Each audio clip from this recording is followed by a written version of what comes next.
Bismillahirrahmanirrahim. Alhamdulillah. Alhamdulillahilladzi hadana ba'da ad-dhalal liyu'arrifana in'amahu wal ifdal wa liyazdada al-hubbu wasyukru lillahil muta'al.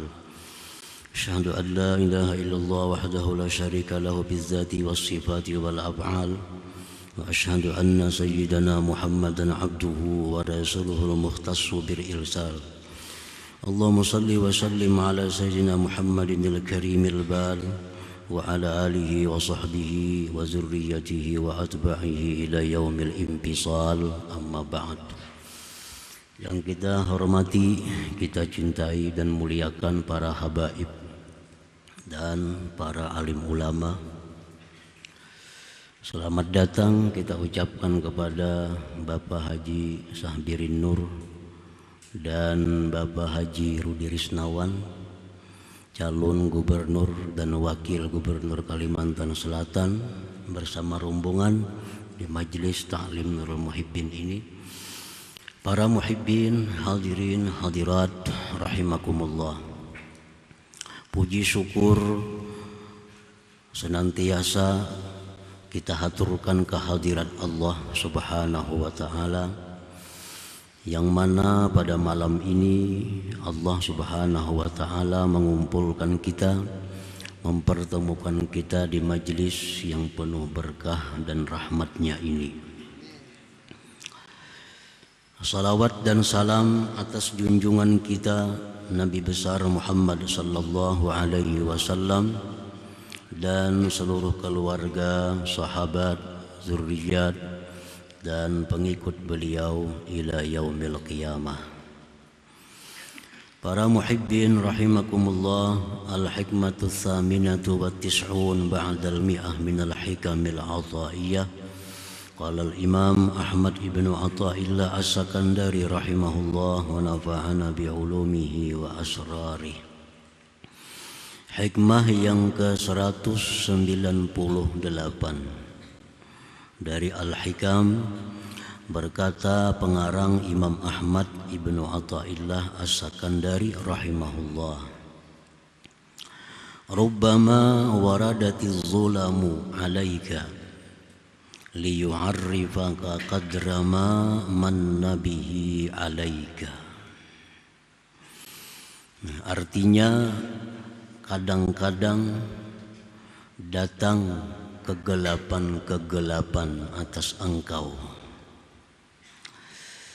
agar memperkenalkan Allah kepada engkau akan nilai sesuatu yang telah Ia berikan dengannya atas engkau. Itulah tarjamah hikmah yang ke-198 ini. Nah, para muhibbin rahimakumullah,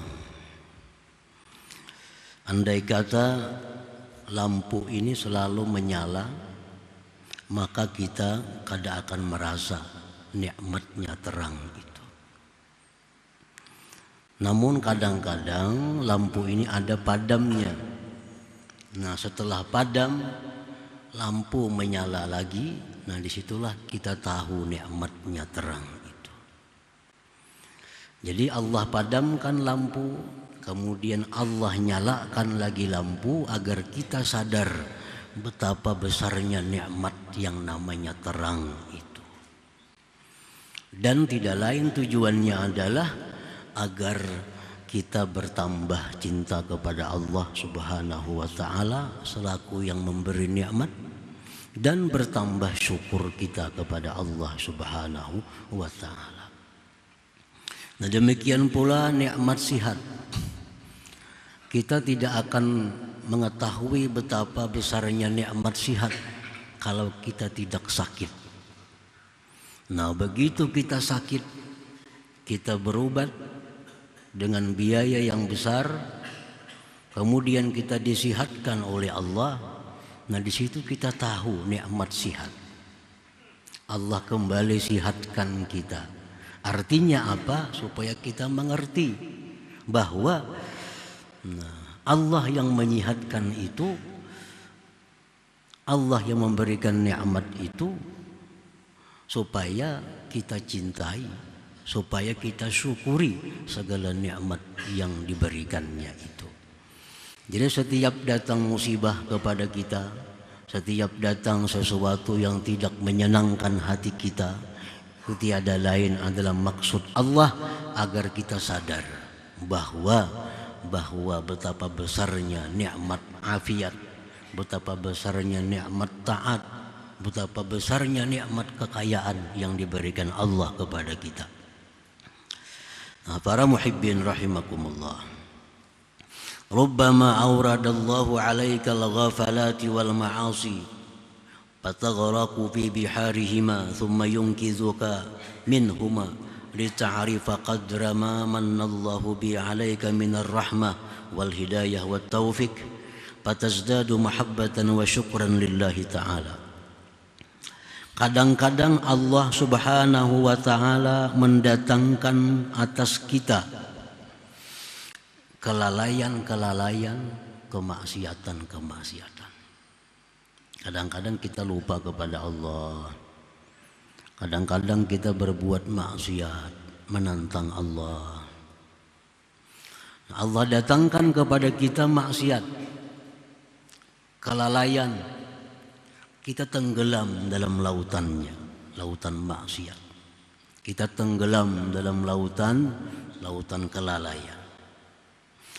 Nah, kemudian Allah selamatkan kita. Allah selamatkan kita dari keduanya itu, kelalaian dan maksiat. Diberinya kita tobat. Nah, agar kita mengenal kadar nilai sesuatu yang Allah berikan atas kita daripada rahmat, hidayah dan taufik Allah. Selama kita taat, kita kadang mengenal apa itu hidayah Allah. Selama kita taat, kita kadang merasa nikmat taufik Allah. Nah, begitu kita jatuh dalam maksiat, jatuh dalam kelalaian, di waktu yang berikutnya Allah selamatkan kita. Kita kembali bangkit jadi orang yang baik. Nah, di situ kita kenal hidayah Allah. Di situ kita kenal taufik Allah subhanahu wa ta'ala. Nah, maka dengan itu bertambahlah cinta kita kepada Allah. Bertambah syukur kita kepada Allah subhanahu wa ta'ala. Jadi itu tujuannya. Kita sakit, sihat, bertambah cinta mestinya kepada Allah. Tambah syukur. Nah, dahulu kita sakit, miskin, kada berduit, sekarang mampu. Nah, hendaknya tambah cinta kepada Allah, tambah sayang, tambah syukur kepada Allah subhanahu wa ta'ala. Nah, para muhibbin rahimakumullah, ibtila'ul abdi bil ma'siyati taratan yakunu tarda wa taratan ta'diba wa taratan taqriba. Dibalakannya seorang hamba dengan maksiat. Maksiat itu bala, disebut bala. Apabila orang jatuh dalam maksiat berarti dia kena bala. Kena bala. Karena bala bukan arti jasmani, tapi yang kena bala itu rohaninya. Orang yang jatuh dalam maksiat itu rohaninya kena bala. Dibalakannya seorang hamba dengan maksiat kadang-kadang itu pengusiran dari hadrat Allah. Nah, orang yang berbuat maksiat itu bisa diartikan merupakan pengusiran Allah terhadap dia daripada majelis Allah. Orang yang berbuat maksiat itu bisa merupakan pengusiran daripada istananya Allah. Jadi bila kita tuh berbuat maksiat, sebenarnya kita diusir dari istananya Allah. Kita diusir dari majelisnya Allah. Kita dikeluarkan. Macam Nabi Adam alaihissalam, begitu beliau makan buah khuldi. Beliau diusir dari surga, turun ke bumi, tempat yang paling hina ini. Nah demikian kita, bila kita berbuat satu kemaksiatan, sebenarnya kita diusir dari istananya Allah, diusir. Cuma kita kadang terasa karena kita sudah berada di dunia. Andai kata kita berada di surganya Allah, kita berbuat maksiat, langsung diusir oleh Allah. Tapi karena kita sudah berada di sini, di dunia, berbuat maksiat, kadang terasa bahwa kita semakin jauh dari Allah Subhanahu wa ta'ala. Jadi maksiat itu kadang-kadang pengusiran. Wataratan ta'diba, maksiat itu kadang-kadang pendidikan. Wataratan taqriba, kadang-kadang maksiat itu bisa mendekatkan diri kepada Allah. Jadi maksiat itu membuahkan 3. Bisa jadi pengusiran, pemutusan hubungan dengan Allah, bisa pendidikan, bisa pendekatan kepada Allah. Fa'idha asmarat ta'alluqan biha kana tarda. Apabila maksiat itu membuahkan ketergantungan dengannya, itu namanya pengusiran.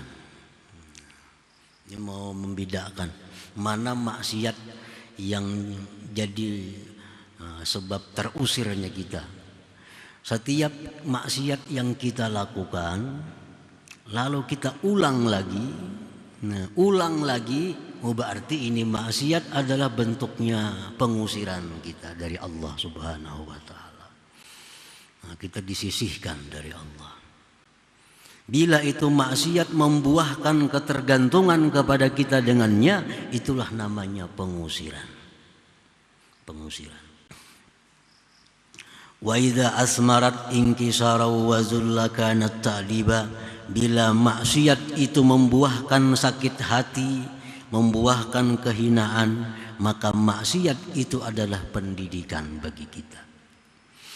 Kita maksiat, sudah maksiat itu kita sakit hati. Sakit hati habis maksiat, akunya diusir Allah nih. Akunya diusir Allah. Hinanya diriku ini berbuat maksiat kepada Allah. Hinanya diriku di mata Allah, hinanya diriku di mata para malaikat, hinanya diriku di mata para aulia Allah.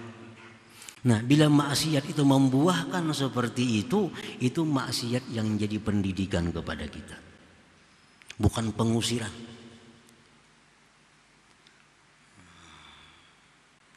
Wa idza asmarat inabatan kanat taqriba. Apabila maksiat itu membuahkan tobat kepada Allah, maka itulah maksiat yang mendekatkan kita kepada Allah Subhanahu wa ta'ala. Jadi orang dengan maksiat bisa jadi dekat dengan Allah. Kayak apa caranya? Tobat. Begitu maksiat langsung ingin tobat kepada Allah, maka maksiat tadilah yang menyebabkan dia semakin dekat kepada Allah Subhanahu wa ta'ala. Nah, para muhibbin rahimakumullah. Jadi di antara 3 itu pasti ada di antara kita ini.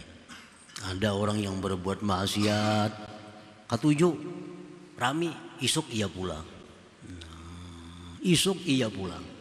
Oh ini jelas sudah, ini orang sudah terusir dari hadrat Allah. Dia jauh dari Allah. Jauh dari Allah. Allah kadang menghiraukan lagi. Berdoa kata dikabulkan Allah, khusyuk sembahyang dicabut oleh Allah, lezatnya ibadah hilang pada dirinya. Tanda orang yang diusir oleh Allah. Kalau jauh mencari tandanya, apakah kita termasuk orang yang dekat dengan Allah, termasuk orang yang diusir oleh Allah? Bila kita beribadat nyaman, tenang, oh Allah masih dekat dengan kita. Bila beribadah susah, beribadah panat, beribadah uyuh, tanda kita jauh dari Allah Subhanahu wa ta'ala. Para muhibbin rahimakumullah. Wa qad warada, sungguh mendatang hadis dari Rasulullah sallallahu alaihi wasallam, annal 'abda la yudhnibu fayadkhulu bihil jannah. Rasulullah bersabda bahwa seorang hamba itu berbuat dosa, maka masuklah dia dengan sebab dosa itu ke surga. Nah, ya Rasulullah, ada seorang hamba berbuat dosa, dengan dosa itulah dia masuk surga. Faqila kaifa dzalik ya Rasulullah? Ya sahabat, bagaimana bisa demikian wahai Rasulullah? Orang berdosa masuk surga. Qal, Rasulullah menjawab, yakunu nasba ainai taiban minhu para hatta yadkhulal jannah. Ujar Nabi, orang berbuat dosa, lalu dosa itu selalu ada di matanya. Dia tobat kepada Allah, dia lari dari dosa itu, akhirnya dia sampai ke surganya Allah Subhanahu wa ta'ala. Nah, para muhibbin rahimakumullah, ini maksiat ini kalau kita tobat itu diganti dengan pahala. Bukan hanya dihapus. Orang misalnya hari ini mencuri, ditulis sebagai satu dosa. Esok harinya tobat kepada Allah, minta ampun, dibolehkannya barang curiannya, dihapus Allahnya mencuri tadi, diganti dengan pahala. Diganti dengan pahala. Jadi makin banyak dosa-dosa yang kita tobat itu makin banyak pahala. Makin besar dosa yang kita tobat, makin besar lagi pahalanya. Jadi tobat itu bukan hanya sekedar menghapus dosa, tapi menjadikan dosa itu pahala dibalik oleh Allah. Nah, jadi ada orang berbuat dosa masuk surga. Artinya apa? Dia berbuat dosa lalu tobat. Nah, tobat, lari dari dosa tadi, akhirnya dia masuk surga. Qala ba'duhum, berkata sebagian ulama sufi, innal 'abda la ya'malu dzamba fayadkhulu bihil jannah wa ya'malul hasanah fayadkhulu bihan nar. Sebagian ulama sufi berkata bahwa seorang hamba berbuat dosa, maka masuk surga dia dengan dosa itu. Dan seorang hamba berbuat kebaikan, maka masuk neraka dia dengan kebaikan itu. Ada orang berbuat kebaikan masuk neraka, nah berbuat dosa masuk surga. Qalu wa kaifa dzalik? Bagaimana yang demikian itu? Qal, berkata ba'duhum tadi, ya'malul khati'ah fala tazalu nasba 'ainai kullama dzakaraha baka wa nadima wa taba wastaghfara wa anaba ilallah wa dhalla lahu wankasar wa amila a'malan fatakunu sababar rahmah fi haqqih.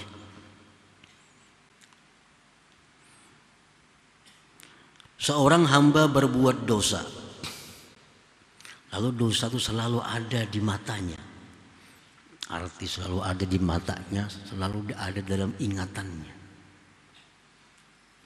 Bila mana dia ingat dosa itu, dia menangis, menyesal, tobat, minta ampun, kembali kepada Allah, merasakan kehinaan dirinya di sisi Allah, lalu dia beramal dengan amal yang salih, dengan sebab itu dia dapat rahmat Allah Subhanahu wa ta'ala. Ini dosa yang membawa surga.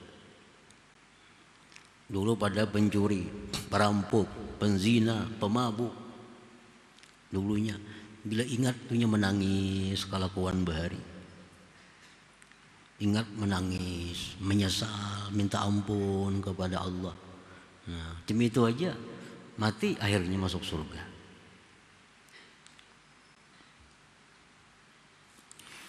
Wa ya'malul hasanah fala tazalu nasba 'ainaihi yamunnu biha wa yura'i biha wa ya'taddu biha 'ala rabbih wa 'alal khalq wa yatakabbaru biha wa yata'ajjabu minan nas kayfa la yu'azzimunah wa la yukrimunah fala tazalu hadhil umur bihi hatta tudkhilahun nar. Ada seorang hamba yang berbuat kebaikan, Berbuat kebaikan. Senantiasa kebaikan itu selalu diingatnya. Ingat saja kebaikan. Dia sebut-sebut dengan kebaikan itu. Dia riakkan kebaikannya itu. Dia sombong dengan kebaikan itu. Dia heran kalau manusia tidak memuliakannya. Nah, terus ini perkara jalan dalam dirinya hatta tudakhilahun nar, sehingga masuklah dia ke dalam neraka. Ini orang selalu mengingat-ingat kebaikan. Ingat kebaikan yang diperbuat, ingat kebaikan yang diperbuat. Sombong dengan makhluk Allah yang lain-lainnya, merasa dirinya hebat. Dia merasa heran kalau orang kadang memuliakannya. Dia merasa heran kalau Allah kadang mengabulkan doanya. Nah, terus berjalan dalam dirinya demikian, akhirnya kebaikan membawa dia ke dalam api neraka.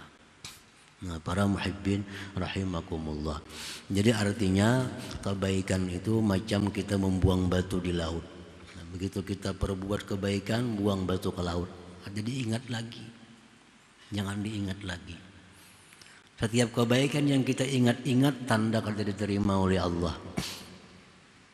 Jadi berbuat baik, ingat terus. Ingat berbuat, tanda kalau diterima Allah. Kalau kebaikan itu diterima Allah, hilang dari ingatan kita.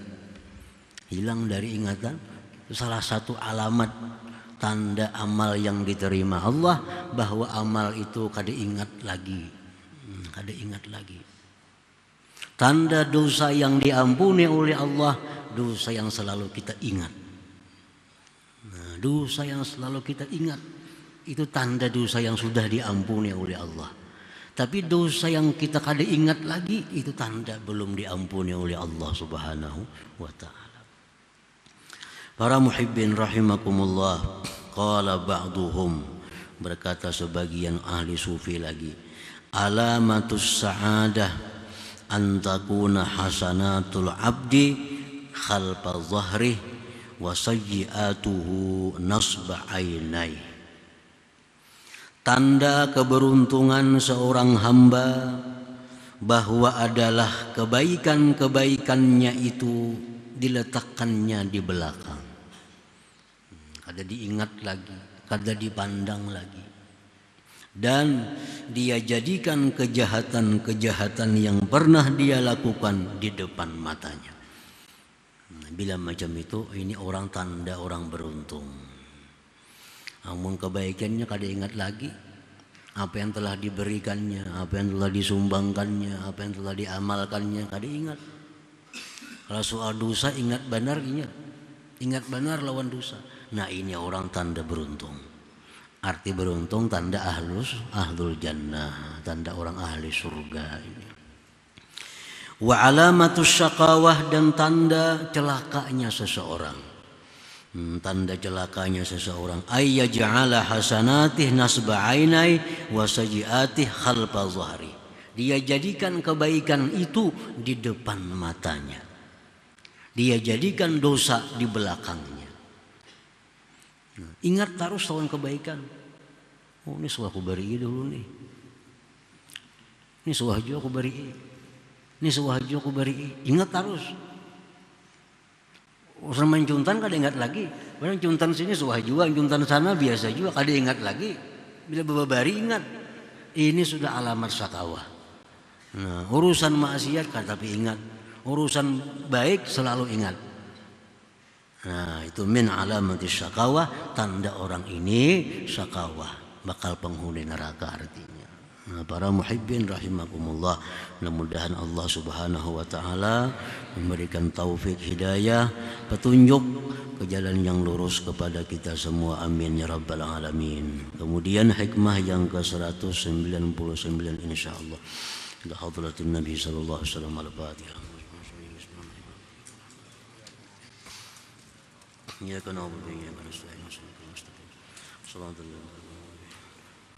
يا الله بها يا الله بها الله بحسن الخاتمة يا الله بها يا الله بها الله بحسن الخاتمة يا الله بها الله بها يا الله بحسن الخاتمة فيا أيها الرجل منه شفاعة صلوا عليه سلموا تسليما اللهم صل وسلم